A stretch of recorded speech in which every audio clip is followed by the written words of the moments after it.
Eric, I got some good news and I got some bad news. Give me What the do you good want news first? baby. What? You're that Good type news. of person? I don't trust people that want good news first because you need to hear the bad to. No. It gives you momentum, and puts you in a good mood to deal with the bad. Oh, God, this is awkward. I don't have any good news. I was really hoping you were going to say bad news and I could then fabricate as I'm answering about bad news, some sort of good news to, curtail the effects of said bad news. Well, now that you've been saying all that, I hope you've had the time to fabricate some good news, so go. We're united together and we're together forever. Maybe not, physically, because we will leave this mortal coil at some point. Maybe not. Who knows what's going on with technology. But we'll exist in the digital medium forever. And I think that's a wonderful thing, that we're truly united together, helping lifters for perpetuity. That's good news. Yeah, I'll take it. Thank you. That's honestly good news. I feel great. Yeah, you Okay, really so- lifted my whole spirits. So. Okay, here's the bad news. So, of course, I want to read the reviews, the hot reviews, the gossip, the information, what the people are saying. Okay, we got to go right down to the people. And I was excited because we received 3 new reviews on iTunes in the Canadian section, because I'm Canadian. They geolocate where you are when you look up reviews. And so I read those reviews the last few times, and they're funny, they're this, they're that. They're all the things that we would expect from Iron Cult members. Deep references to Stuck Together, all the greats. And then I looked today to surprise you, because Eric, I do like surprising you. And I looked at the reviews, and there are no new ones. They've failed us. No. See, I think this is just an issue of framing. Sure. Yep. Canada has listened, and they have appreciated. Oh no, I should say I appreciate the fact that they heard me. Yeah. That we have the 5-star. Canada is they're the first to finish the race. Sure. You've ascended. You've walked across the finish line in the New World Order. Canada will be ruling the world, and by ruling I mean asking someone else to rule and apologizing for having finished first. Yeah. But that's as far as Canada is concerned, that is ruling the world. Having been the world leader in not leading anything, as being too humble to lead, is really I wouldn't even say a Pyrrhic victory. I would say it's a spiritual victory for Canada. So thank you. We really greatly appreciate that you have done your duty, and that you have served us. And because there's no more need. You've done all the extra credit. Yeah. Last week we got 3 extra credit 5 stars on top of an already perfect 5-star rating from Canada. So honestly, great job. I can't help but feel that Canada at this point, there's Isildur, who has the ring. He's in Mount Doom. And then, of course, there's that cautious friend. There's Elrond telling him, cast it into the flames. And Isildur, I'm not going to say what nation that is, but clearly they're supposed to do the right thing and they don't do the right thing. Then there's the nation trying to make the recommendations. Canada is neither. I feel in this instance, leaving the reviews, Canada is that Numenorian on the battlefield that was like... they were slain early in the battle against Sauron. It wasn't even a heroic, like you said, a Pyrrhic sacrifice of like someone they defended, someone against 3 orcs and then they die tragically. It was the first person that said for Numenor, rushed in and just caught an arrow to the neck. That's what I'm picturing right now. But they died heroically, 5 stars. And I mean, look at it this way. You can't have an army of 10,000, or all 10,000 of them are the last standing hero who fought against it. Canada is the people's nation. There's a lot of nations out there. Some try to stand above the rest. Some are known for basically having, kind of like a Dr. Evil running the country. I'm not going to say any names. And some of these countries, they want to stand out. They want to be like these countries that are known for being, first in something, worst in something. Yeah. First orange president. There's a lot of countries that are trying to grandstand, honestly, just for the likes.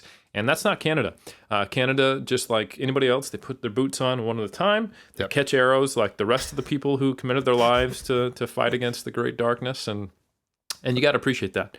There's no need to be seen as something other than what you are. And I think that requires self-awareness, and it requires self-respect, and it requires a service to something greater than yourself. So thank you again, Canada, for being that that old reliable. Yeah, I would say almost like first to fall, last to be remembered. And that's why I said someone from Numenor, because we're not even talking, like Gil-galad's there with his noble spear. Like he's distractible. Isildur is also fighting Sauron. There's the heavy battle concentrated in the center. But again, Canada's like I'm talking, Eric, it was the first minute of the first hour of the battle. Arrow forgot it. And that's okay. Not everybody needs to be remembered. Sometimes supporting players are important. I mean, there are more supporting players than anything else, if you think about it that way. Yeah. If we think about the pyramid structure, how many are atop the pyramid, Eric, at the end of the day? There's two. And, while we should be exalted upon high above everyone else, it doesn't mean we're the only ones that are important. It just means we're the most important on a whole other level that other people can't concede. But it doesn't mean that, we still need people to build the pyramid for us, right? Yeah. Well, they're going to build themselves. Exactly. Now, Eric, I will say, to actually get to the topic du jour, and because, once again, we're in a bilingual nation, I'm absolutely positive, don't look that up, that's how you say it, en français. There is a very interesting conversation to be had today where I think it has become a buzzword, a catch-all, if you will, in the strength community that kind of has mutated into meaning something it actually doesn't, and perhaps a re-examination, as we've done often here, cardio, RPE, autoregulation, periodization, all these tentpole topics. The big one probably over the last few years would be the topic of specificity, and we're going to get an actual definition of what specificity is, what it isn't, but it has almost become a reductionist statement by some S&C coaches, by some people online, where, what's the pathway to getting stronger? Well, practicing as you play, being as specific as possible.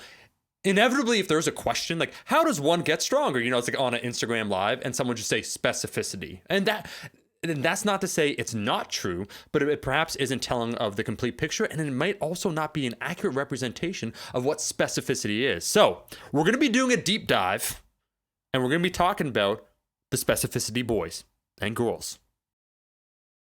What was that you said, Omar? Oh, said. Specific adaptations to impose demands? Well, folks, that's just the first bit of knowledge that I'm going to be dropping on you in this episode, where you learn acronyms that will help you memorize important topics in exercise science. I know that was so corny, I couldn't even help it. Don't. I was just laughing before I could even get it in my mouth. It's not funny at all. It's the best part. So yeah, I think you summarized that really well, Omar. That specificity, it's one of those things. It's a meme, but it's still true. A good parallel to is how people will talk about CICO, calories in, calories out. Of course, thermodynamics does hold true in that ultimately any change in body mass that is not water is a result of a change in thermodynamics, energy balance in the human body. And it is down to calories in, calories out.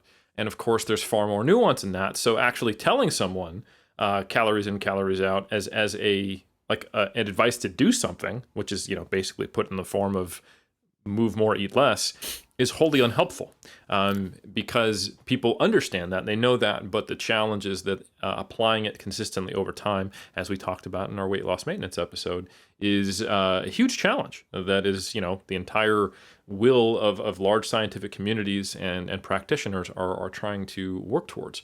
So yeah, a 3-word comment on Instagram, probably not going to get her done. Similarly, I think specificity has has become a similar catchphrase. However, it's still incredibly useful, but it is simplified down to a point where often people don't really understand it. So in resistance training, we have it a little easy. I think when it comes to lifting weights, especially for strength, it is a much easier definition of what is specificity. I like how you mentioned strength and conditioning, because if we talk about how do you do specific training in S&C for, let's say, a rugby player, what's the answer? It's actually quite confusing, and it could apply to multiple different types of training, depending on all the various demands. And ultimately, the closest thing you can quickly answer to that is, well, playing the sport. And if that is the case, and if it is really true that the best way to improve on something is to be specific, then the 2 hours, every practice session that are spent on S&C for a rugby player, they shouldn't be doing that. They should just be playing the sport more, right? So I think we are at a point now in sports science and strength and conditioning science where we're confident that the inclusion of non-specific training, which I would say is pretty much what strength conditioning is, which is this kind of ironic thing that you've got someone who really all they need to do is run around with a ball that weighs, like a pound, and we go, right, we need you to squat, 200 kilos. That is non-specific training inherently to what they're actually doing. But what we're trying to get in strength and conditioning are specific physiological adaptations that should lead to improvements on the field in some way, whether that is a reduction in injury occurrence, whether that is the sport being played the same, but at a higher velocity, or with higher forces, or higher power, or greater reaction times, or what have you, rate of force production, all the various outcomes from these specific physiological things. So you can understand why if we wanted to do quote-unquote specific training for rugby or alpine skiing or one of these sports that is far more complex and there's a lot more openness to it rather than it being a closed sport like squatting a max or throwing a ball as far as you can, it's more complicated and it is much less clear what it is. So I think it'll probably be easiest for us, Omar, to talk about specificity and more specific to the audience. That's another thing, specificity of topic for iron culture, right? To talk about lifting weights. So I think strength is a really, really good foil for this conversation where we can talk about some of the spectrum of specificity in like the powerlifting or weightlifting context. No, absolutely. I think there is a lot to unpack because, as you said, at a certain point, you try and reduce something down to a simple statement. But then when you try and unpack that, what it exactly means, and you're asking the audience not only to regurgitate, but to interpret it and then be able to internalize truly what it means, I find there sometimes it leaves much to be desired. As an example, one of my favorite recent episodes that we did was when we were talking about our own training as it relates to kind of getting back on the platform, where you came back on the platform, you smashed that shit. But when we were talking about the question of specificity, where some people, once again, taking it to its logical conclusion, and that's why it's always fun asking the question, like, when does this hold true? And does it hold true in all possible situations where it's like, wait a second, as an example with you, Eric, yeah, you could do the top single, but what's also specific? Well, then doing all your volume work with, of course, let's say you're squatting, do more squats. It's like, but how specific is 4 sets of 5 at 70% for increasing your 1 rep max? And how much of a detriment would it be instead of sub out maybe your extra volume work, doing maybe a pit squat or a pit shark or a belt squat or anything like that? It's like, what is the actual goal, the intended goal, and what's the best way to arrive there? And often when we reduce it down to just a simple soundbite, when people take that too far, it potentially not only becomes dangerous, but not representative of what either specificity is or its intended use. So yeah, man, I'm all the way in for this episode. Go ahead, Eric. Yeah, I think well said, and I will go ahead. Thank you. So I think a good place to start, which is kind of definitely on the more lifting end of things, but can help us understand some of these concepts on a more broadly applicable level, is a cool study that was done in 2018 by Rossi and colleagues, titled "Strength, Body Composition, and Functional Outcomes in the Squat versus Leg Press Exercises." So this is a great design. What they did is they had 3 groups. One group only trained with the leg press. They're just doing a bunch of leg press, standard hip sled style, right? Another group is doing only the squat. So they're actually doing, barbell squats. And then the third group is doing the same amount of volume, or number of sets, I should say, and similar rep schemes and all the other variables matched, but half leg press and half squats. And what they tested them on was, again, strength and also functional outcomes, like they said in the title. So the pre-test was squat 1 RM, leg press 1 RM, and then also jump height. And then they post-tested them afterwards. So I think this is a really interesting study because in some ways it goes exactly like you'd expect, and in other ways it's a little different than you'd expect, and it allows you to understand why specificity is more complex than simply doing exactly the thing that you're going to test, right? So in the leg press group, we'll start there. We had probably outcomes that the listener would not be surprised by, okay? So they had a 34% increase in their leg press strength from the beginning to the end of the study. Great job. You did a whole lot of leg pressing, you got better at leg pressing. Okay, specificity holds true. However, they only had an 8% increase in their squat 1RM. That makes sense. There's some improvement. There's overlap with a lot of the muscle groups, but it's really different. One, you're laying on your back as a sled is going on only the sled it can go. Like there's only one vector. It's not going to be, you're not moving in three-dimensional space. Well, you are because, we're alive in the world, but it's not a squat. It's a fixed plane it's going. It's a machine-based movement. And then there was also a small increase in jump height, like 3%. So pretty negligible increase in power, or rather I should say jump height, pretty negligible increase, or let's say a modest increase in squat strength, but a pretty big increase in leg press strength. Makes a lot of sense, okay? Then another one that makes sense is if we look at the leg press half and half squat group. So in the leg press squat group, they had roughly a 20% increase in the squat. Okay, now we're doing a lot better. It's more than twice as good as the group that did no squats. So now we're getting some exposure to the movement. A similar increase in the leg press though. So 31% versus 34% with no significant difference between groups. And then a larger increase in jump height. So 6.5%. Interesting stuff, right? So now we're starting to think, okay, that means I guess that a squat is going to improve a jump more than a leg press. It takes a couple seconds to think about why might that be. Oh, I'm doing the same thing except with the bar on my back and it's heavy enough that I won't leave the ground. There's going to be some overlap there. Similar vector, right? And then finally, there's the squat-only group. And I think this is where some people might be surprised. So the squat-only group increased their leg press strength 34%. So all three groups increased their leg press to a non-significant difference between groups with very similar mean changes. 34% in the leg press only group, 31% in the leg press / squat group, and then 34% again in the squat group. And unsurprisingly, the squat group increased their squat the most at 31%, and then finally they had the highest increase in jump height, just under 9%. So this helps us understand that when there is a lack of biomechanical complexity, something like a leg press, it might just come down more to enhancing the physiological variables that will contribute to it because there's less motor learning required. So in this study, it shows that a leg press is simple enough that a squat or a leg press can increase it similarly. So someone training non-specifically, their leg press goes up to the same degree as if they were training specifically, technically. So, but the opposite is not true. If you take a movement where it requires balance, there's motor learning, there's the far more coordination that's required. Now, just training the muscles, but not in the same coordinated fashion, in the same vectors, in the same exact joint angles, now we don't see that transfer. And then likewise, we see that the more volume of something you do that is semi-similar to something, this is the transfer from squat to jump, the greater the enhancement will be. So I think if you had a really, really narrow reductionist view, or simplified view, I should say, of specificity, someone might think like, oh, so which group had the best leg press gains? The leg press group. Which group had the best squat gains? The squat group. And then the squat plus leg press group, well, they're going to be kind of bad at both or decent at both. But that's not what happened.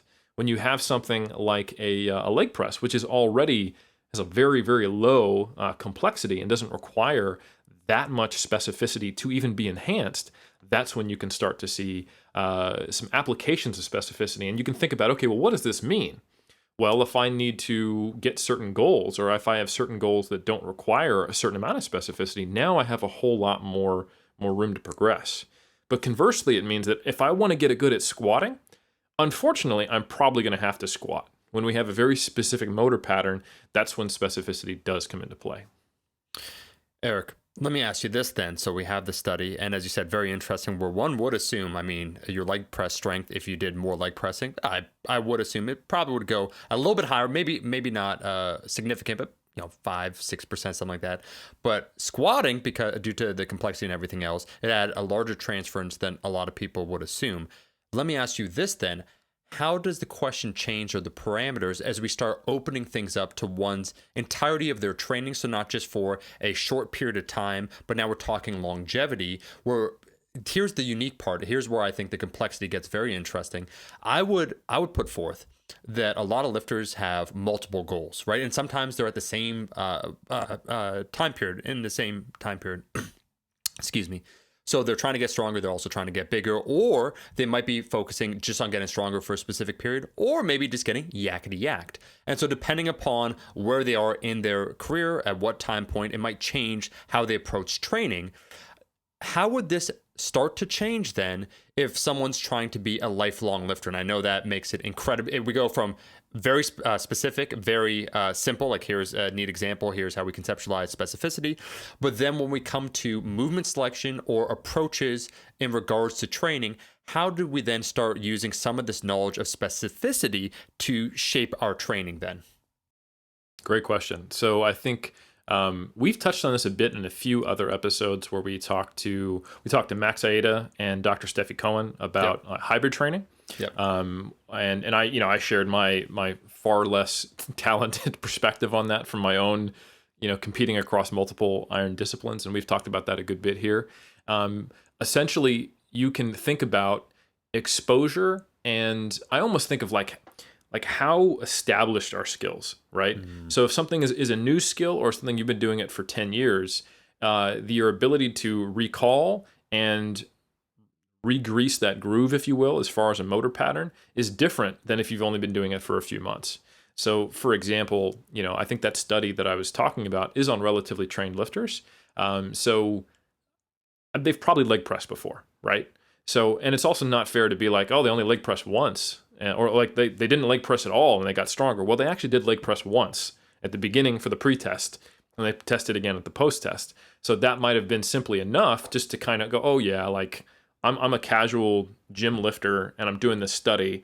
I normally do leg press at least like once a month, maybe. And then I come in, I do this study, and I'm just taking a little bit of time off it, but I get that pre-test and the post-test. I'm getting the warm-up sets. So I'm getting that motor pattern just probably within session back to nearly 100%, so I can express that strength and that that hypertrophy-induced strength that I've got from the squatting, even though I didn't do leg press for the last 8 weeks or so. So that is a little microcosm of what we can understand about lifelong lifters who are going to be much more well-trained and who might have, at varying times or at the same time, multiple goals. And this tells you like, hey, if you are someone who at times has really loved being strong, you want to get strong on let's say squat, bench, deadlift, overhead press, or maybe even you do some casual Olympic lifting. You're also a member of a CrossFit gym. You like to do some snatch and clean and jerks. Well, how little will you need to just make it so it's easier to come back to those skill sets? It might be something that you do once every 2 weeks, and that will make a huge difference for if you then go on to have a goal that you want to come back to it, right? So let's take someone, I think this is what happens a lot more frequently than someone who's just like a pure power builder, is they go through phases of getting bored or burnt out on heavy strength training, and they want to do some bodybuilding work and vice versa. I think if a lot of us are honest with ourselves, and if we look at multiple years in the game, that's where we're at. Oh, yeah. So instead of just completely abandoning it or just completely focusing on it, really just doing kind of like a minimum maintenance dose of motor learning for some of the skills you want to keep so that when you go back to it, you can pick up where you left off a lot easier, I think is a better viable strategy. And that's something that I've learned through training for multiple disciplines, is that it doesn't take much. And I kind of use this as a periodization model for like powerlifting. Like we'll do a frequency of 1 time per week on the main lifts for a single at like a 5 to 6 RPE when I'm furthest from competition, recovering from being beat up. I've got a client who's got, their hips are jacked up, their neck's jacked up. They basically did a whole year of powerlifting, a whole season. They've done multiple competitions, multiple peaks. They pushed the limit, trying to push to their third attempts and things like that, sometimes missing. They've maybe got some minor history of injuries, as most athletes do. So I want to find a way to really unload them, but try to maintain as much of the skill set as possible, right? Like basically slow the delay or I should say slow the decay of that skill set and that motor learning degrading a little bit as much as I can without putting any more stress that we need to actually recover from. So it looks like, all right, we're doing a bunch of bodybuilding work, a bunch of low load work, higher reps, lower RPEs, a little more metabolic stuff, just things that are challenging, but psychologically very different than what you were doing, still works on some of those fundamental physiological aspects that we want to build. But because we know that we can hypertrophy with sets of 20 and 30, not that I would torture a powerlifter with doing sets of 20 and 30, but hey, 8 to 12, doing some work in 8 to 12 rep range, maybe doing some BFR single joint work, just giving them the opportunity to grow muscle because they probably lost just a little bit being hyper specific towards the end of their competition season. Also recover from the joint stress and loading, minimize the amount of actual axial loading, and start to do some different types of movements as they recover while maintaining those skills by just doing like one single, because it requires very little. So that's probably, I think, the most obvious application that I would give you, Omar, is that when you've got someone who wants to train for, powerlifting and bodybuilding, instead of always training for both in equal parts, and kind of having like, all right, I'm doing the 5x5 on squat, bench, and deadlift so I can get big and strong. Like that's kind of like a great thing to do at certain times. But it's certainly not necessary. And when you are looking at that and going, oh my God, that sounds awful right now, there is another way.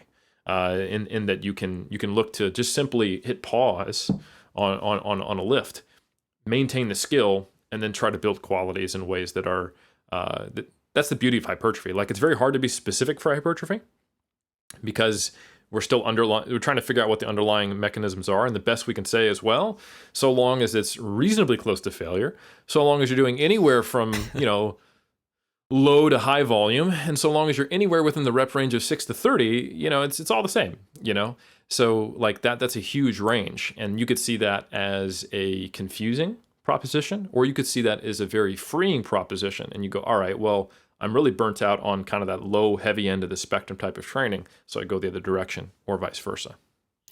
Eric, extremely well said, and I think it's so interesting because you could wear both caps. Oh, he could do it both. Meaning bodybuilding as well as strength training. You could recognize some of the limitations of just thinking purely in a specific sense. So thinking about, specificity only, how would this apply when you start thinking and conceptualizing hypertrophy? I have a confession, Ursher style. Confess. Okay. And that is that I was one of those boys years ago. I made a video, in fact, 7 years ago, calling the leg press stupid because I was an ultra specificity boy. I got the bug, man. Okay, I got the strength training, so I joined Fortis Fitness, and that's not a reflection on Sean or anyone else, but just the response that I received from being very specific with the movements, where the deadlift shot up and squat and all that stuff. Guess what? I squatted more and my squat went up. Shock. And how I started neatly applying that to everything, every single specific consideration. And I think sometimes a lot of strength coaches are almost guilty of this, especially when they start working with Gen Pop. You start liking something, so you have a barbell bias. So I can admit, now I could say I'm a reformed person that had a heavy barbell bias. So it's like, you want to, lose weight, feel good, feel more attractive again. Great. We're going to have you squat. We're going to start you with the 5x5. It's like, wait a second here. How irresponsible can one be where you're just neatly putting what works with you in your small specific domain for someone that it doesn't apply at all? But, it can become very alluring because what I'd say, as soon as you recited that study and you're talking about squatting, I could see someone on the couch, someone, let's say, that has a bias towards the barbell or thinking that there is that ascension or ranking, a hierarchy, if you will, of movements. Well, the squat, because of its complexity due to the time investment and everything else, it becomes much more applicable to other leg movements. So it makes sense still to always be squatting because at the very least, it'll prime you to be efficient or competent at other movements due to, once again, its complexity and its potential carryover and yada, yada, yada, right? But there becomes a time and place, and I think everyone should aspire to try and be more like Gandalf the Grey. He has to avoid the council, right? Saruman, he is not tempted by things. He can walk the in-between path, and he can also hear sides of an argument and think, is this necessarily so? And I could tell you this, Eric, I still had it all the way up, man, to 2018, just giving some personal anecdotes here, where my boy came down, or actually I should say came up, depending upon which way we're facing. We're facing all ways here. Toronto. And I said, Eric, take a look at the physique. He said, it's 6 a.m. in the morning. I said, I know, but check this out. And I said, Eric, I think my arms are lagging. He's like, again, they're not lagging. Also, put on some pants if you want me to evaluate for your physique. So I said, cool. So anyways, Eric did say, hey man, so I think your wheels, not even trying to be funny, obviously your calves, you know that, but your quads, your quad sweep, just, kind of how you're built. That's something I would work on if you wanted to compete. And it was very valuable. I genuinely appreciated it. But at the time, I did have that allure, Eric, of, let's just call it a little bit more power building, meaning that I wanted to be specific to what I like to do, get stronger. At the same time, I wanted to get yakety yacked. So what am I going to do? I'm going to train, so I'm going to have a little bit of, let's say, DUP, daily undulating periodization. We'll have, a day where I do triples, a day where it's a higher rep range, but I'm always kind of squatting. So I'm squatting 3 to 4 times a week. So the dominant force for my volume would be squatting. So I'm squatting, I'm squatting, I'm squatting. So I'm squatting for strength, I'm squatting for hypertrophy. Sounds great, right? Love it. Except there is a point in time that occurs, like almost a dose-response relationship, where sure, you've done the requisite amount of work where, yeah, you've squatted enough where whatever carryover would happen for strength happened. But then there's the other aspects where you start getting a little grizzled, right? Where that was the year I managed. So I'm like Eric said, yeah, improve your quads. Gotcha. What am I going to do? Just squat a lot more. So I did 4 to 5 times a week. That's not what Eric said, but that's just, once again, how I internalized where I said, hey, it's one of those things. I like the overhead press. I'll overhead press more. Same idea with the squat. And it did work out where I was able to squat 4 or 5 for 12 because I was very specific once again. And I did hit a PR 495 on the high bar squat, probably like a solid 9, where I was actually surprised at how easy it was. So let's not be mistaken. For carrying over, as it carries over to strength, it was very successful. But because if we're to take a look at the slice representative of my total volume for legs that squat's comprised of, it was disproportionately high. And I had ignored some of the early warning signs. And that's why I think a great example, Eric, for you, someone who's an absolute stud, would be Bryce Lewis, someone at the tippity top of strength training. How does it actually look, their actual training? And so I was squatting 4 to 5 times a week. I was ignoring some of those signs, like, oh, my back's getting a little grizzled, like my knees starting to act funky. I've never had that before. Just hey, shut up. Like, it's no big deal. Just keep working through it. Rather than trying to say, what's the most optimal approach to get me there guaranteed and also land me there safely. So anyway, short summary is that I dealt with a little bit of a knee setback because guess what? When I say the volume, I can recite the specifics of what I was doing, but anyone will take a look at that and say like, all right, there's barbell bias and then you're just addicted to this thing. How to retool it. I had some conversations with you, and I actually achieved, not yet posted, but I was sharing with you a new squat PR.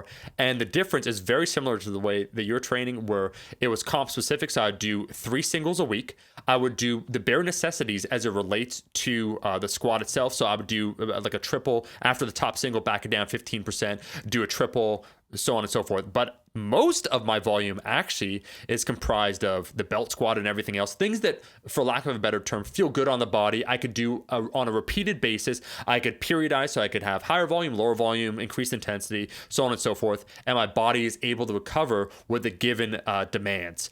Now, the interesting part, Eric, I'd say I landed at one place, kind of what we're sharing. I landed when it came to strength being ultra specific with choosing a particular movement. But I would put forth that when it comes to optimizing, and that's why we did that video talking about you, I should have waited, but it took until you competed in 2019 for us to talk about your leg training and the results you had applying some of these principles for hypertrophy, where you had to back off because you needed that FAI surgery, where you basically did a lot of volume that was essentially no squats and your legs got bigger. Anyways, I was squatting even before I faced that setback. I was squatting 4 to 5 times a week, and my legs with the program grew a little bit, but I've achieved far better results while still getting stronger when it comes to hypertrophy from squatting specifically to get stronger, and then the bulk of my volume being elsewhere. Now, I'm not saying this applies to everyone, but just once again, conceptualizing it as a lifelong lifter, trying to once again internalize some of these things. Also, motivation being a big factor. I kind of like squatting, so I wanted to do it often, Eric. Some of the pitfalls I can say now safely, and that's why it's almost a revisiting of ways, that I'm a reformed barbell addict, or someone that has a barbell bias, and someone that on occasion, once again, because I could let my own bias heavily influence my thinking, that I did make that video much to my disappointment. 8 years ago, it was like early 2013, where I said I don't like the leg press, I think it was called, or something like that. Yeah, no, I think it all makes sense. Like if you're focused on a specific movement, you know that volume grows muscle. It's easy to get into a position where you end up doing all the volume on the specific movement. And I think in a vacuum that sort of makes sense, but when your goal is hypertrophy, even if it is to serve strength, you're to some degree not taking the most efficient path, and you are risking injury, just because that we see that, powerlifting typically, it has very low injury rates. Don't get me wrong. Like a third of like contact sports, certainly, and a third to half of what you see in team sports that have incidental contact, like basketball or something like that. So, however, it is still 2 to 3, maybe even 4 times higher injury rates than bodybuilding, which is incredibly low. It's like 1 per 1,000 hours. Yeah. And that's because, as I was saying before, yes, because it's superior in every way, if you want to call it a sport. But no, it's because of that same flexibility that you can have with hypertrophy training. You can modify the rep range, the exercise, the load, the proximity to failure, the rest periods. And if so long as there's still sufficient volume and sufficient effort overall, whether you're getting it, training a few sets to failure or multiple sets where you have this cumulative fatigue, there's just so many ways, there's so many pathways to Rome that you can have modifications made when you start to have, something pop up in one direction or the other. And a lot of the times, injury is defined by having to miss training.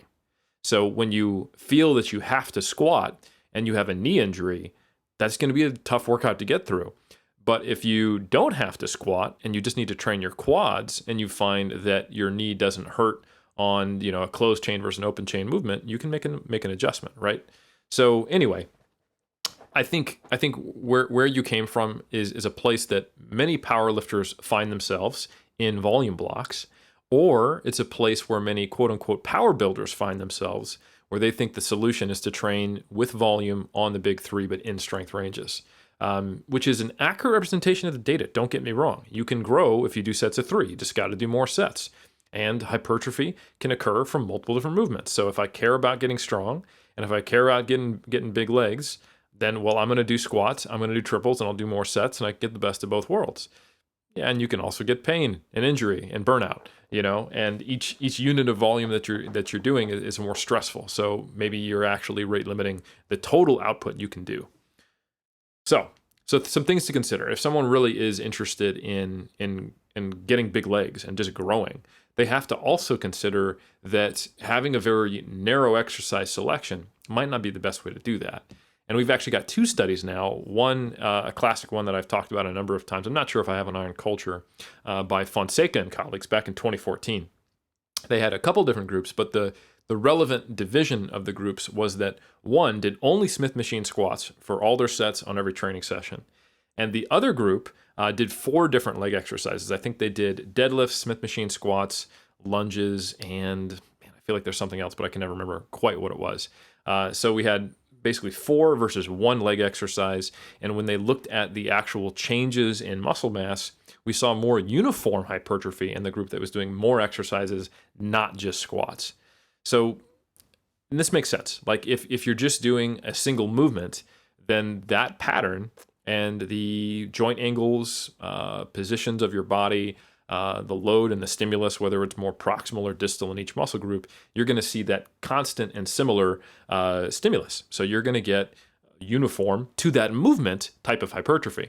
But if you want uniform across all regions of muscle and across multiple heads of the muscle, all 4 heads of the quadricep, then you probably need to challenge it with different angles, different joint angles, through different ranges of motion, and with where the load is more accentuated, or I should say the tension is more accentuated in different parts of that range of motion.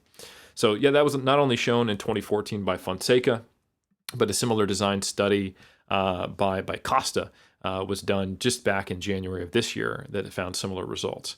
So ultimately, you don't need to have like the whole smorgasbord of exercises on the menu as a bodybuilder to be effective, but we know that having a very singular and focused exercise selection is good for getting specific hypertrophy to that movement, and probably why specificity does work quite clearly for strength, but it's not necessarily the best way to grow a muscle group.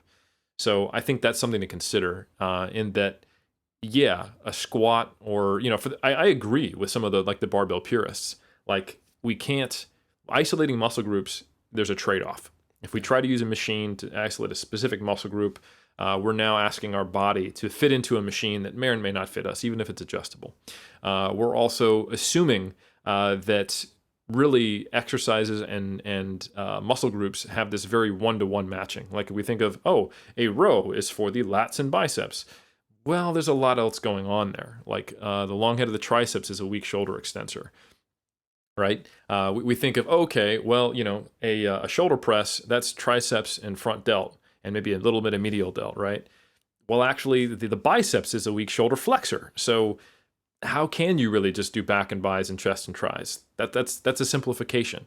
It's a useful simplification, but it's not 100% accurate. So when we try to isolate muscle groups, we're essentially we're working contrary to the way the body actually moves and the way it operates in the real world. So by doing compound free weight movements, we are essentially saying, look, the sum is greater than its parts here. We can't perfectly predict exactly which muscle groups are going to come into play. There's isometric, eccentric, and concentric actions happening in multiple muscle groups coordinating at different points. And since I can't perfectly predict, what's going to happen, it's probably a good idea to have some of these quote unquote fundamental movement patterns as some of my core principal work. So even a bodybuilder, I recommend they have like a squat, a hinge, presses, and pulls. And then you have to look at how your individual physique is progressing and decide to fill in the gaps elsewhere. And there's even more nuance to that. If you go back to when we had Dr. Bryant Jones on, along with Andrew Vygotsky, they talked about some of the biomechanics of lifts that you often don't expect. So for example, when you have biarticular muscles that serve two functions, they're often not very well recruited in compound movements. So for example, the rectus femoris is a hip flexor and a knee extensor. And when you squat, you're moving through knee extension and hip extension at the same time. You don't get a whole lot of rectus femoris activation. You get the rest of the quads. You get the vasti. Similarly, as the hamstrings are both hip extensors and hip flexors, they are not that, the hip extensors and knee flexors, they're not that active in a squat. The hamstrings are not very well trained. They're just kind of there to be co-activation, to maintain balance and position. So the squat, while it seems like a great overall leg builder because you go through full hip flexion into full hip extension and full knee flexion into full knee extension, you're like, great, this is good for everything. There's even a little bit of calf in there if I really want to be a squat purist, which we clearly know is not the case from looking at Omar's physique. It's true. You actually learn, you actually go, well, actually the hamstrings and the rectus femoris aren't very well trained in this movement pattern because of the way the body coordinates when it deals with muscles that do multiple actions in a compound movement. So if you're looking at it purely as a bodybuilder, these are great movements. They're time efficient because they train a whole lot of muscle groups in the body at once, but they're also generating a whole lot of fatigue, and they are leaving out a few things. So that's why all of a sudden the squat comes off the pedestal and it becomes a useful exercise that should probably be included in some form, but it definitely shouldn't be the only muscle pattern or only motor pattern you use for your leg training. Eric, that's what's so useful, man, of having multiple perspectives and essentially goals where then you're able not to put something on a pedestal, where I think, once again, a lot of lifters, and myself included, is that you fall into that rut, you fall into that category where you like to do something. You also might be, such as myself, a little addicted to that adrenaline rush, right? So the exhilaration of hitting a new PR. And so you start shaping the way you think about training. It's influenced by kind of what you want to hear, where it's like, is this actually the best approach? Or is this just something that you want to do? And to your point where you're talking about the quads being involved in the squat, or the hamstrings essentially not being involved, things like, doing a leg extension, which might not seem popular in the strength community. It's like, well, why would you do that? It's like, well, I'm also interested in getting, once again, yakety yak, is that it allows you to have, more possibilities to experiment and find what works right for you. I do think it is something notable, the concept that we're talking about, because I do like to think in almost probabilistic outcomes of what can I do that will give me the highest likelihood of arriving at the specified place. And then also we can extend that, because if the time course is short, so if we have 16 weeks or 12 weeks to prep and you're, training for a powerlifting meet, it narrows down your selection criteria and what you can do. And then it's a trade-off with how many times I want to do this lift, what type of volume do I have to do, all these considerations. And then what am I likely to arrive at what package? And that trade-off of maybe doing a little bit more, but also on game day not quite being there, you might be too grizzled or whatnot, is something you're willing to endure. So you're willing to change some of those variables. So once again, the outcome may or may not happen. Now, if we keep extending that time course beyond just 12 weeks or 16 weeks over the entirety of one's career, I kind of think the choices you make for that, let's say, training year or for those blocks should be those that are most likely to allow you to succeed. So in that example, that I was great at squatting, or I was great squatting many times a week until I wasn't. And then I think almost a redefinition, Eric, of what an injury means when you said that an injury in the studies, it's when you miss training. And one thing that I would ask just you or anyone is, and how do we define that? Because to me, I also kind of think mistraining for its intended function, which is driving a specific demand, right? An adaptation to occur. So sure, yeah, your knee, where a lot of people, and I believe in that optimism of, yeah, Omar, that's fine. Like, you want to get stronger now, your knee's bothering you. That's okay, bro. Like, you could just, okay, tempo, load, range of motion. Let's change that. I'm like, that is true. I'm not saying it's not true, but how specific to my goal of getting stronger will those workouts be? Is it just keeping those neural adaptations so I'm doing the movement? But really, when we talk about, getting stronger and also getting larger, me going from squatting, 4 times 8 at 405, and now I'm doing 205 for 3 sets of 5 to 80% of my range of motion, is that really going to drive the adaptations I'm after, right? For hypertrophy or strength. And so I do think now a lot more about arriving to a destination with the highest likelihood of success. And also, it's not the inability to train at all. It's an inability to train the way that you want. And that's what I seek, obviously, to avoid now long term. And I think your thoughts tend to change, because I was very intent on, let's say, Eric, improving my lifts by 10 kilos for a year or 15 kilos, where it has to happen, like 2018, it has to happen in that window. So I narrowed down what I need to do to make it happen, but then it also potentially can increase some of those risks. Your risk exposure increases, as opposed to like, I'm doing this for the entirety of my life. And if I'm looking over the next 10 years, I want to get bigger and stronger. How then will that influence my choices? So just very interesting, man, where we talk about specificity, of course, being a tool used then to help you determine with your decision-making to arrive at specific goals, but not the be-all, end-all, even when it relates to strength training.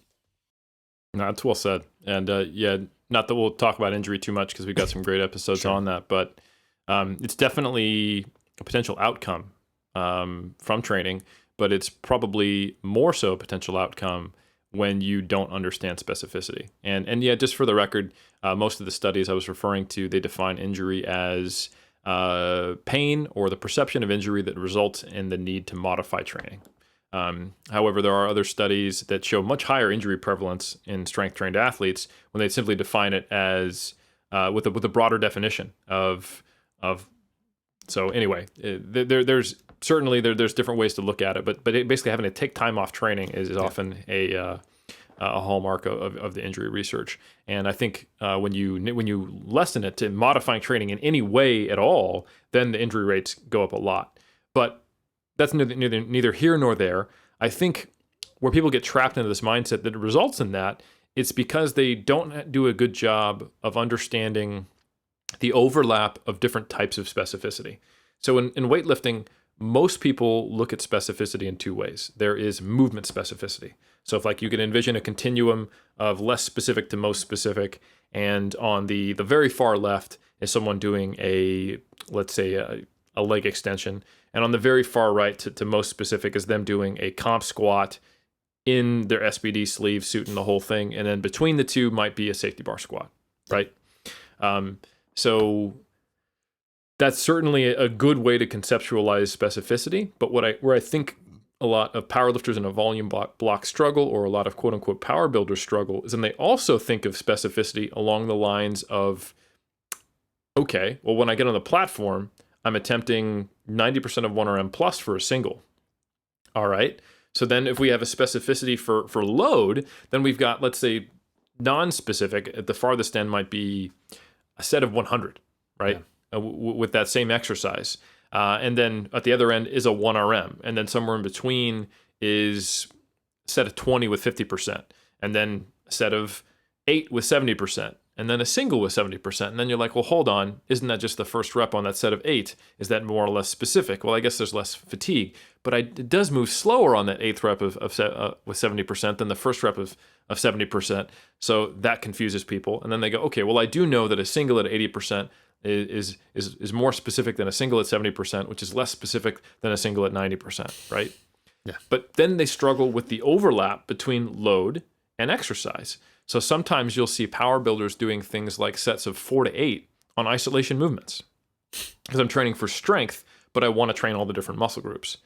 And I think this is something, and we'll address this first, that doesn't make a whole lot of sense, because if your goal of a power builder is typically to be strong in certain movements and then to get big, or especially if you're a power lifter in a volume block, the whole reason you're doing accessory movements is to potentially grow the muscle for the prime movers, or maybe the secondary movers, to make your squat and deadlift and bench stronger long term.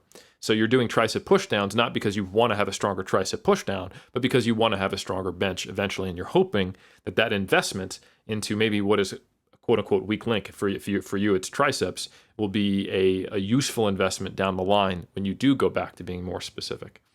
So then we think, well, all right, well, do I need to get bigger triceps to help me gain strength? I don't actually need to be training the tricep for strength. I just need to make my tricep bigger. So there's actually a pretty well-known meta-analysis that I'm sure most of our listeners are aware of on low load versus high load resistance training and the effects on strength and hypertrophy. And it was by Dr. Schoenfeld, the very own hypertrophy specialist, back in, I think, 2015. So, or maybe 2017, 2017. And it showed pretty obvious results when it came to actual 1RM strength. Lifting heavier had a larger and significant effect size on gaining strength. No one's surprised. And I'd say the other main finding is also one that nowadays no one is surprised, that high load and low load training didn't have a significant difference on hypertrophy so long as volume was matched, right? Yep. And again, most of the studies in the literature are with a similar effort, so near to failure. However, what is interesting though is when they looked at isometric strength, not 1RM strength. So to be clear for the listener, isometric strength means that there's no velocity. There's no change in joint angle either, because if you change distance and time, that means you're moving, right? So it's a fixed position. So think of like a mid-thigh pull. So that'd be having a barbell that's fixed in the rack at the middle of your quad, and you're pulling on it as hard as you can, and you're standing on a force plate and measures that force output. Or you're in what's called an isokinetic dynamometer, which is isokinetic means a fixed speed. However, you can set the isokinetic dynamometer, which is basically like a multi-arm attachment lab-specific machine where you can test the strength of different joints. Most of the time, though, it's used for like leg extension, so knee extension strength.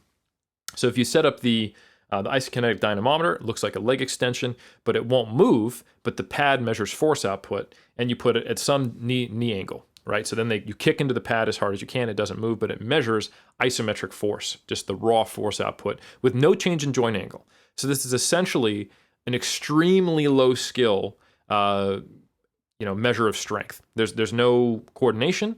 You're at a fixed joint angle. There's no movement. It's just raw force production capability of that joint at that joint position. And here's what's interesting. Higher load training did not produce greater isometric strength. It was non-significant. So what this means is that when you remove the skill component completely, it may be that the type of training doesn't matter as much, and it might just be a function of how much contractile tissue do you have. Now, that's not the actual connection you can make in the study. They weren't able to show cause and effect between muscle size and strength for isometric strength. However, there is other research that shows very strong correlations with that. But nonetheless, if you take the skill component, quote unquote, out of a movement, it probably just is a function of hypertrophy. So if we take that back to the example of why am I doing tricep pushdowns? If I want to be big and have a big bench press, it should be just to grow your tricep, right? We're not trying to actually get a stronger tricep extension, because that is so wholly different than the motor pattern of a bench press. So this is where people get confused, right? If they think, all right, if I want to get stronger, all my training should be below 5 reps. It should be heavy loads. And then they get confused between transfer and movement specificity and load specificity, and they find themselves doing that 5x5 tricep pushdown, and they wonder why their elbows hurts. So for those power builders out there, or for those power lifters who are doing accessories, the loads you should choose for your super non-specific movements, for your general hypertrophy movements, should just match up with whatever rep range you like and that you can push on. And most of the time, it will be slightly higher rep stuff, because you don't need to be putting a whole lot of force through a joint in an isolated fashion like that. So another way of looking at this from another angle is when you have the power lifter in a volume block who is doing like say 5x8 on squats, and they're far out from competition. Now they're thinking, all right, I'm gonna wear my belt. I'm going to hit depth on each one, or if this is bench press, I'm going to pause on the chest. You're already really far down the ladder of specificity. Yes, you're doing a squat. Yes, you're doing a bench press, but is doing 8 reps with 70% really that close to doing a 1RM attempt?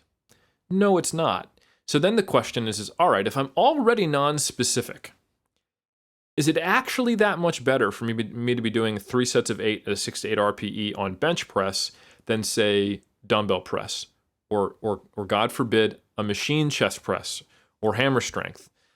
Same question you could apply to even the leg press or hack squat or front squats or all the different variations. And I think that's where a lot of powerlifters, and kind of like what you described in your own experience, you get stuck. It's like, if I'm not squatting, I'm not specific. And I think the reality is that when you're doing, say, even let's say a 3x5 at 80%, it's already reasonably non-specific. I mean, that's certainly better than sets of 8 at 70%. But if you are far out from when you're actually trying to test your strength, what is the downside of being even more non-specific in favor of having more longevity, reducing joint stress and injury potential? Maybe, that's a tough claim to make, but certainly reducing pain sometimes and not aggravating pre-existing issues. Well, that's a harder question to answer, but I would put forth that it's probably worth it, because another way to look at this is, well, okay, if I could either do some more leg press and some more hag squat and less squatting, or just have it all be squats, but if I can just white knuckle it through, that'll be better because I've done more specific work. The question is, well, will it be better? Because now we're asking about, well, how much volume of specific work do we need to maximize strength? And unfortunately, the data's not great there. So while hypertrophy seems to have a reasonably dose-response dependent relationship with volume, it's not linear, of course, it diminishes, where you can see doing more and more sets leads to predictably more hypertrophy in most cases. When you look at strength, that's not the case. So another meta-analysis by Schoenfeld et al., 2017, the man does all the meta-analyses. They looked at the dose response between the number of sets and hypertrophy. And this is one everyone's probably really familiar with. 1 to 4 sets, 5 to 9 sets, and 10 plus sets. You saw an incremental but diminishing increase. So if we talk about 10 plus sets being 100% of the possible hypertrophy observed, you get about 84% of that doing 5 to 9 sets and about 64% of that doing 1 to 4. So most bodybuilders would say, okay, it's worth it for me to do more sets. Most powerlifters, if they believed, if that was the relationship for strength, would do the same. But that's not the relationship with strength. So Ralston and colleagues, same year in 2017, did a similar analysis. They looked at 1 to 4 sets, 5 to 9 sets, and then 10 plus sets. And some of the studies had as many as 12 sets. So effectively, they looked at 1 to 4, 5 to 9, and 10 to 12. And they did not find a significant difference between the, for multi-joint movements, any of the brackets. And when you look at the effect sizes, they were what we would categorize as trivial, so less than 0.2, which is a standardized mean effect. So there were trivial differences between doing 12 sets or 10 to 12 sets and 1 to 4 sets for compound movements. And it only became significant and was small when you looked at isolation exercises. Again, when you remove some of that skill component, when probably hypertrophy is contributing more to that strength difference anyway. So ultimately, what they had to do was they evaluated the difference between 5 to 12 sets and 1 to 4, and you get 81% of the strength gains on compound movements by doing 1 to 4 sets and only additional 19% from doing 5 to 12. And again, that was a significant difference, but a trivial effect size. So you're really getting very little after, say, that peak intensity, that top set, when you do your back off sets. So should your back off sets, especially when you're far out from competition, and especially since they're already non-specific, since you're training at 70 to 80% of 1RM, should you be doing a whole bunch of volume on them when you could actually do different movements? And I would propose, and again, this goes back to that kind of periodization model that I suggested for powerlifters, where you increase the amount of time spent doing more specific work, singles at moderately high RPEs, when you get closer to competition. And you also take your accessory work, your back off work, your variations, and you make them increasingly more specific as you get closer to competition as well. But you should be thinking about, how do I get the adaptations I need, the physiological underpinning to strength, a large part being hypertrophy, without exposing myself to those same joint angles and loads that I know have previously caused me, mild pain or injury, or to whatever degree that applies to you. So I know that was a long diatribe, but if you understand the lack of strong relationship between volume and strength, if you understand that hypertrophy is what's driving kind of your quote raw force production capability, and that for your accessory movements, it's not about the motor pattern, but just trying to generate hypertrophy, especially the most non-specific accessory movements, then you can start to make different decisions about what rep range do you train in when you do lat pull downs, tricep push downs, leg extensions, leg curls, etc. as a power builder or power lifter. And as a power lifter, you start thinking about, well, should I be doing 5x8 when I'm 5 months out from a competition on low bar back squats? Or should I think about doing safety bar, high bar, pause squats, or God forbid, even leg press? That's a mic drop moment right there, Eric, because I think that neatly encapsulates so much of this conversation. And to your point, the change over the last 3 years for me has been that very last portion. So then analyzing your volume and really starting to think, well, wait a second here, 4 sets of 6 to 8 reps after you've done your top single or maybe your triples at 70%. How specific is this? And how much more transference will you get to a stronger squat than if you simply did the leg press? And I do think there's almost always an elegance in simplicity, right? An allure, right? I also think some things, there are other variables to consider where a lot of strength gyms, a lot of people train either at home, train in a garage setting, so they have maybe only access to a barbell. And some of these things are almost reactionary. Like when I made that video on the leg press, it's because to me, the leg press was synonymous with individuals overloading a particular exercise. So in this case, a leg press, not doing full ROM, and it essentially being an ego lift. Not to say that the intent and purpose of the machine was as such, or that there was no utility, but as a common occurrence was something purely for the ego. So then that became my relationship. So you go to a strength-based gym, and once again, it's smaller. It has less funding, so there's less variations, less opportunities to try different things out. So you become standardized to that approach where you see a barbell, you see a power rack, like chef's kiss, that's all I need. And once again, the idea of that elegance and simplicity, the allure, is like, well, this is all you need then. And it's not to say that it's necessarily untrue, but when you really start thinking longevity, commitment, the various things you want to do, like such as myself, Eric, I want to fill out those booty shorts. I do want bigger quads. And sometimes you have to be aware of what's driving you to make those choices and be willing. I think one of the things I can say over the course of my training is that I've had various reexaminations of previously held beliefs that have allowed me then to unlock or break through particular plateaus, much like calories in, calories out, years and years ago, where people were talking about, well, this food is going to get you shredded, this food. I always like a personal experiment. Like, is this necessarily true? That's why I joked about Gandalf walking his own path, where after we had spoken and whatnot, when I approached in 2020, like a lot of the stuff that I haven't posted, but I basically did hyper specific squatting to get stronger in the squats. And the vast majority, once again, of my volume comprised of things like the belt squat that felt great to my body, the Bulgarian split squat. And I actually was able, so how do we calculate load? Are we just doing, because now we're going from a squat, so doing a lot of squats, to then doing multiple different movements that you can't just equate for total volume load, so that it's not like a one-to-one. But what I can say, it feels like more overall work was done and I was fresher. For it. So I actually, and that's another interesting way to think about it, because I know so many powerlifting boys and girls that are like this, where they, once again, I think everybody wants to get a little yacked. I think that's one of the secret confessions, and one of my citations for that, this is the evidence I'm presenting. I'm joking when I say this, but like how many powerlifting individuals, like they start repping, this is a pure joke, but Gymshark then or everything else, where they start then they start growing on the gram. They're like, oh, wait a second, I gotta do bicep curls. Oh, I gotta take my shirt off. I want to grow a little bit faster. Wait a second. So is it the market driving them, or is it personal? Who knows? Who's to say?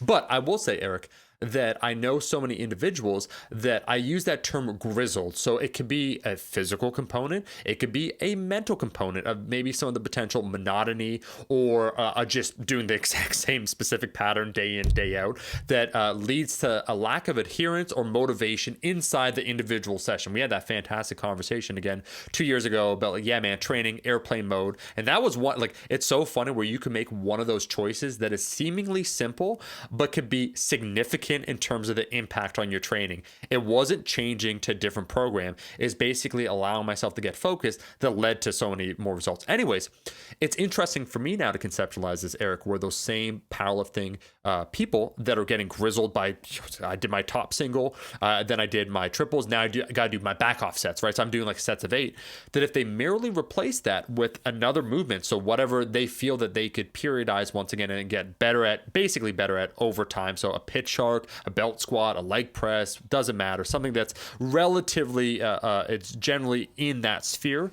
And then just see how they feel about their squats or how their body feels or their mental preparedness. I would probably think that they would be a little bit more prepared. At least I found that for myself, where how beat up I was or how excited I was because what I was doing was exactly going towards the intended goal. And then when it was in quotations hypertrophy time, the mindset of like feeling those contractions, making sure I'm getting the ROM and all those other considerations that, let's be honest, sometimes when you're just squatting because you're doing a lot of volume, you might start cutting depth a little bit because you're doing a lot of repetitions. You might be deviating from what would be in quotations the most optimal technique to drive a specific, once again, adaptation for yourself. All these little considerations where you could just really get, I like the, for me now, simplicity of the mindset. Like, what am I doing this for? It's like, all right, I'm doing this belt squat. Like, Eric, I am contracting the shit out of those quads. Like, I'm trying to get down there. I'm trying to remain upright. I'm trying to feel that tension. It's a different mindset completely. So that has been a huge difference. And I do think this is very interesting in today's conversations that we see online when we talk about specificity, because it almost becomes a loaded question that if one, I would say, Eric, it's almost like if you're not doing that, then if you're not super specific, do you even know what the hell you're talking about? Like the answer is obvious. It's one of those, it's a given. It's a assumed true without needing to be proven true, if that makes sense. Yeah, the funny thing is it's tough to refute. Like it's hard to refute it because it is true, Yeah. but it doesn't necessarily mean that that's the way you should always be training, and what is specific to what degree, when, and how much of it do you need, and at what cost is it's hard to get into on social media, where someone throws one of those throwaway sentences at you, and you're just like, all right, whatever, man. Like, I got better stuff to do.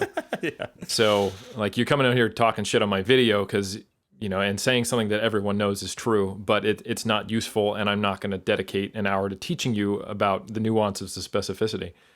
So it's a tough one, and maybe something that might be helpful to the listener, since a lot of people are either training at home, some people have access to gyms, and some people don't. So this is all just theoretical knowledge. And some trainers who have multiple types of clients, this is something you can do even with minimal equipment. You just have to be a little more savvy. So maybe a personal example would be helpful. So I just did that powerlifting meet not too long ago, about 6 weeks ago. It's 5 weeks ago, maybe 4. Anyway, it wasn't too long ago. I don't know how time works, but I train at home. I don't have a whole kitted out set. I don't have a leg press. I don't have a hack squat. I don't have a leg extension, although I do have cables, so I know how to do leg extensions.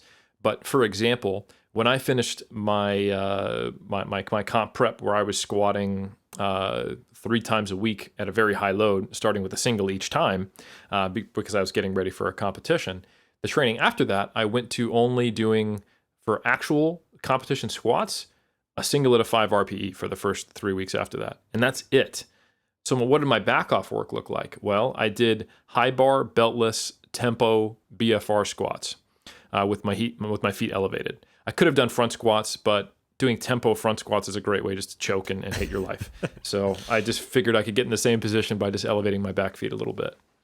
So I never got over 80 kilos because I was doing, maybe 5-second eccentric, 1-second pause, and then back up, beltless again, high bar, all these different ways to train the similar movement pattern, similar muscle groups, but to take the load way down so that I didn't have to get beat up in the same way. So worked to a single at a 5 RPE, stripped it down from 190 kilos down to like 70 to 80, and then did sets of 6 with a really slow tempo. So these sets are lasting as long as a BFR set would on curls, but it's still only technically 5-6 reps because I'm going at a slow tempo.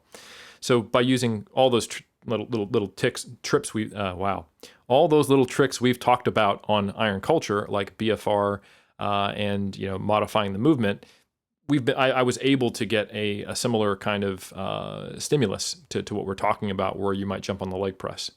Additionally, since I didn't have those 2 other sessions where I was coming in and squatting, I had the opportunity to train my legs in other ways. So I had a day where I was doing, leg extensions on the cable machine. I had another day where I was doing like sumo RDLs with lighter loads.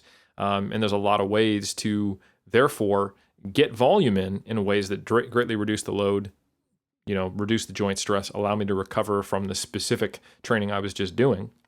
And examples for if you've only got like a bench press, feet up, close grip, flat brack. I can't talk today, Omar. No, I don't know Eric, what's going bro. on. No, earlier on, I had some shit in my throat. I'm like, Eric, I'm going to die. I have COVID, where I was trying to say something, and it was like this. So I had to repeat it. Like, I forget what. I was like, volume. So don't worry. They're trying to assassinate us. That's the official term. And they won't succeed. Okay. They're sending the neutrinos into our brain. Carry on, Eric. There are no mistakes here.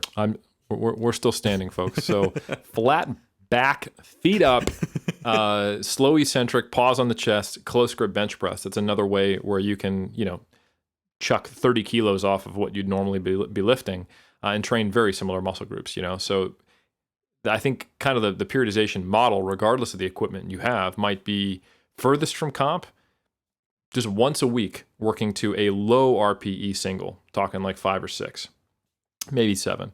And then and then doing a fair amount of bodybuilding accessories and some non-specific variations on the main lifts that reduce load a lot, and then for higher repetition. Then as you're kind of approaching competition, but you're still not in like the specific high intensity phase, now you swap out some of that non-specific comp work for comp work. So you increase the frequency of doing singles. Maybe you add 1 session each per lift to your week. Or you could maybe go from like, say, a 1-1-1 frequency on the main lift singles to, say, a 2-3-1. So 2 squats, 3 benches, 1 deadlift. Now you've still got just 1 single on the deadlift as well. It's arguably, depending on how you pull, one of the least demanding movements in terms of motor patterns and skill. And now, instead of doing non-specific variations of the main lifts for your back-off work, okay, now you're actually doing some back-off work using low bar squats, using comp press, using the same variation of deadlift.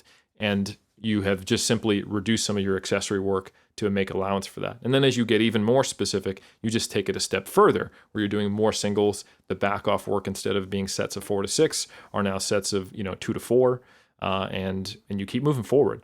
So the RPEs and the singles rise, steady progressive overload, and taper and compete.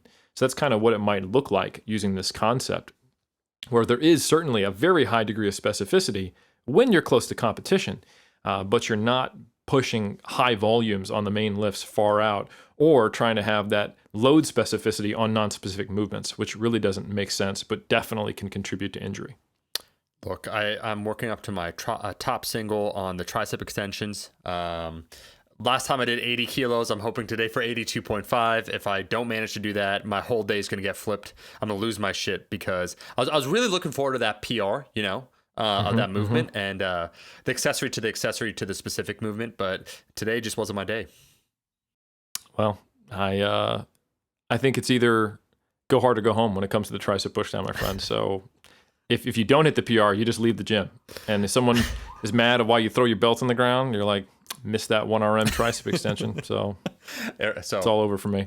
We're going to wrap this one up, but just very quickly, it's like, how interesting was that? Is it Louis Simmons being adept at, understanding human psychology with conjugate to basically allow lifters to come up with new variations to constantly PR in? or is it a viable methodology for getting stronger? Like, or is it both? Is it none? But that's the interesting question, is that I know the lure, once again, of very strength specific peeps, where it's like, oh, now I'm doing whatever. Instead of like, I PR'd on my whatever floor press. Now I'm doing the football bar, right? So I'm doing like a neutral grip. Never done that before. Oh, I'll do it with bands instead. Well, that's a PR. I'm like, yeah, because we've never done it before. Yeah, congratulations, man. So you're not wrong. And I think, the funny thing is, like, Westside and Louis Simmons gets a lot of hate from the raw IPF lifting community. Yeah. And I'm not a huge Louis fan, I'll just say that. But I do think some elements of what we talked about are baked into the approach, and they make a little more sense for equipped lifters.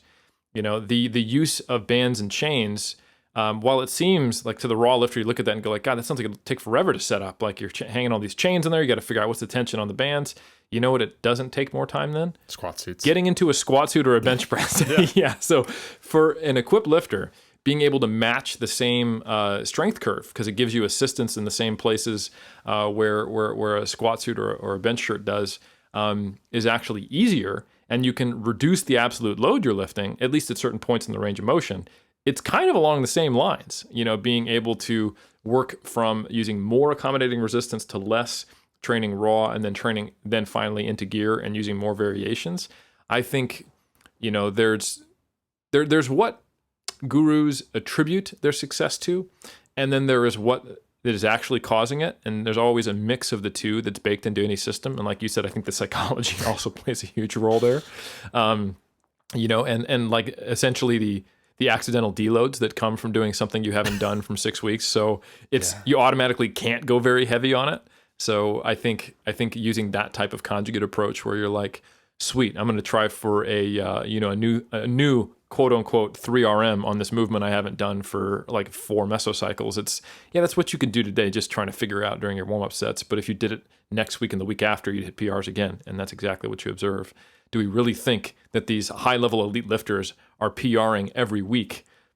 Not really. They're relearning motor patterns, which is great because that limits loads, which means they're getting a deload, but they're also getting all the other benefits we talked about. So anyway, little bit of a side rant, but I do think there is some value in that approach, especially for the equipped lifters, as that's effectively a way to be non-specific. Because if you could imagine trying to take that same raw USAPL powerlifter specificity boy approach to equip lifting, it's insane. Like you'd be spending 90% of your life just getting in and out of bench certs and squat suits, right? Yeah. So no, the utility's there. And I think, once again, baked into Louis' methodology of using the accommodating resistance and whatnot, lends itself to having a social support group that's probably necessary to compete in any event, where it's like, you want to have homies because you want people to help load the chains with you and the bands, because none of this shit is time efficient. So naturally, basically, your exercise selection makes it so that you have to find people willing to help you out. And I think that's a beautiful thing, because we're united for all lifters.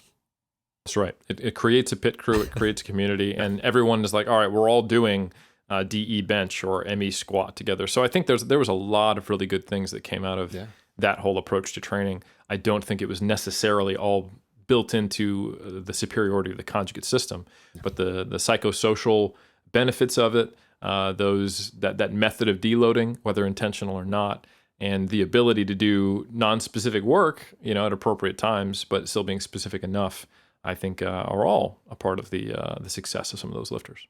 Eric, we've covered so much, and I'm glad we spoke about specificity, because I do feel over the last few years, if we were to do a Google word search as it relates just to the powerlifting community, I would say that prior to like 2015 or 16, commonplace to use it, but it's not really ubiquitous. 2018, 2019, basically it is the CICO of kind of strength training, it feels like, where it's like, yes, this is true, calories in, calories out.